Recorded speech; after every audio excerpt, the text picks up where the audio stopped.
Welcome to this week's End of Days Update, coming to you from sunny Champaign, Illinois. We've had some cold weather, rainy weather today. If you can, come join us here at Midwest Believers Church. And if you're not able to be here tonight, we'll be in Granger, Indiana, Thursday through Sunday. We'll have a great time.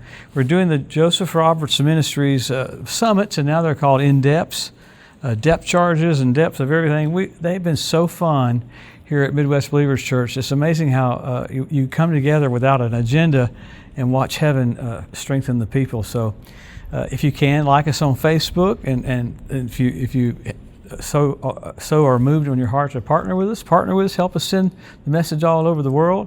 Just got back from Israel literally 6 days before the fighting broke out. Man, we cut it really close. Knew that we were supposed to be there. Didn't know we cut it that close though. So we're coming to you every week to look at the different things though that point to the coming of the Lord. So it's interesting, parts of the country when there's a lot of information about Israel right now because of what's happening, but most of the time it's quiet about that part of the world. So we've tried to show what's happening that points to the coming of the Lord because it's so blatant. There's so many verses that show how clear it is that you've got in the last couple of weeks, literally things happening that are just like, okay, this is literally showing us how close we are to Jesus coming back. I hear a lot of people go, oh, you can't tell when the Lord's coming back. Actually, you can if you can read. You have so many signs that are so blatant to us that you almost have to get into it. So we'll get into it here in a minute. But it's interesting, Jesus rebuked the crowd one time. He rebuked the Pharisees over and over and over again. What did he rebuke the crowd over? He said, you can tell what the weather's going to be, but you don't know your hour of visitation. So he wanted them to know. Same thing when he came into the Gadarenes. The madman of Gadara cried out, are you come, to Jesus, the demons cried out, are you come to torment us before the time? Now it's intriguing that if demons could know he was early, he was on a schedule, how much more should the church know that he's on a schedule? And the whole purpose of looking at all this information about the coming of the Lord is to get you to speed up your walk with God. It's to get you to hustle. I call it the same thing as like a 2-minute warning, and you go down in a football game and you get below 2 minutes. The quarterback needs to be looking at the play clock. Well, the play clock right now on the church age is coming right down to the very end. So you make changes in your life to hustle and to get more done in a shorter period of time. So it's a finish line mentality. I hear people say, well, you just don't want to go through the tribulation. No, I don't want to go through the tribulation, but I'm not supposed to anyway. It's a time of Jacob's trouble, not the church's trouble. So the earth's so soon to enter into this. What you're watching with what's happened this last week with Israel and America, the U.S. and Israel going in and hitting Iran. Man, this literally is the setup for the Ezekiel 38 war. So this is Jeremiah 49, showing us that Iran would be taken out. It even mentions that the one leader would be taken out with others in a single shot. And that's what we saw happen. How amazing is that got taken care of so quick. The enormity of all of the missiles and the barrages of things, hard to even start announcing them. I was talking to my friends here right before we started and talked about United Arab Emirates got 464 drone strikes, 161 ballistic missiles, and they're supposed to be firing at us, and they're firing at United Arab Emirates, hitting hotels. So that just shows you the true colors of Iran. Boy, there's people that are rejoicing. The people of Iran are finally free. They don't have this regime over them that's just literally psychotic. And people don't really hear it enough, but Israel's Satan and America's the great Satan. So all of Iran has been saying all these years, we're going to get Israel and we're going to get America. Well, this is going to slow them down a little bit, but boy, you've got to see the United States Air Force and their thought pattern on such a plain sheet of paper. Watching, they brought in B-1 bombers, showing that they're that convinced that the surface-to-air missiles won't reach them. But you had Iran even this week say, we've got a secret weapon that we haven't used yet. So we'll see how secret that is. They lie a lot.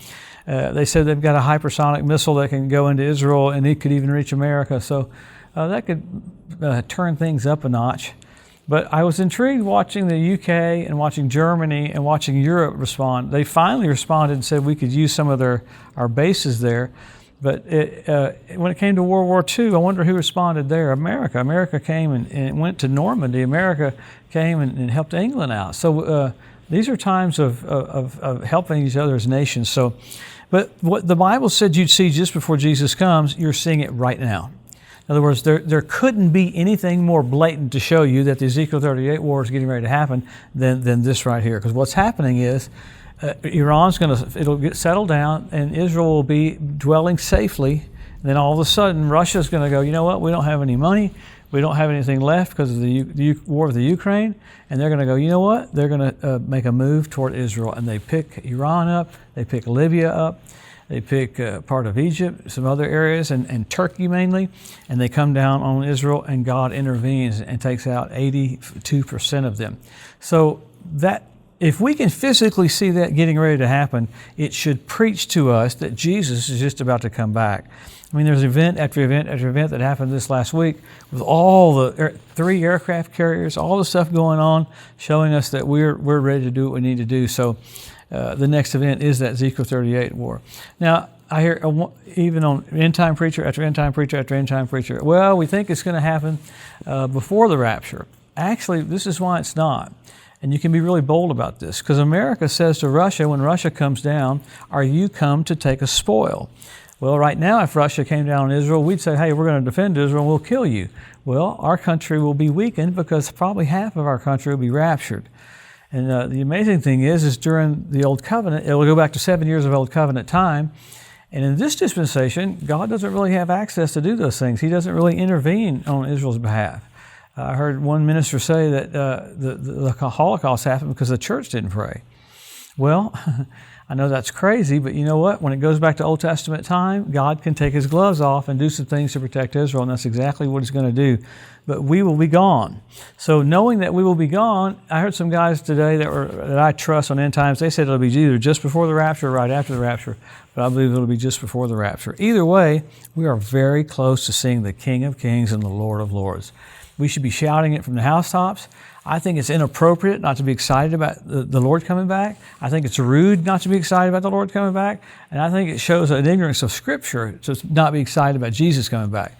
This is the coolest thing that will ever happen in our lifetime. And as all of a sudden our body is going to be transformed. We're going to be caught up and we're going to meet the Lord in the air, and so shall we ever be with the Lord. We'll be up there for the reward seat of Christ, marriage supper of the Lamb, and then we physically get on horses with Jesus and come back. I guess we go to maybe, 2 hours of horse riding school. I'm just believing God that my horse has a great GPS.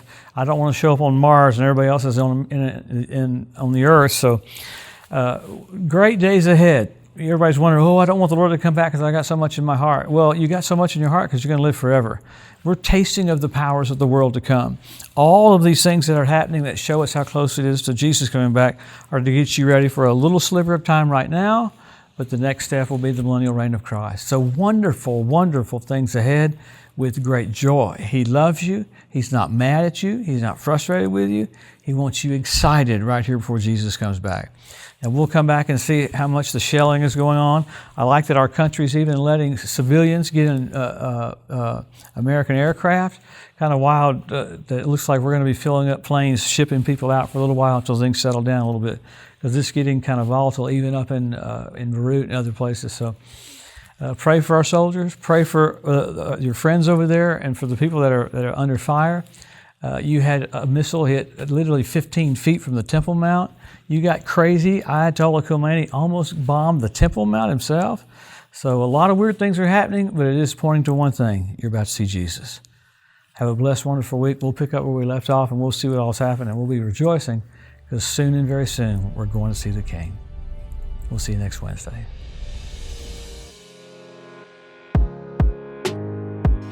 Thanks for joining us today at the End of Days Update. If you'd like to be notified every time there's a new post, just go to the edu at josephmorris.com and subscribe to receive email alerts. If these posts and updates have been a blessing to you, please consider making a one-time donation to help get the message out, or even becoming a monthly partner with Joseph Morris Ministries.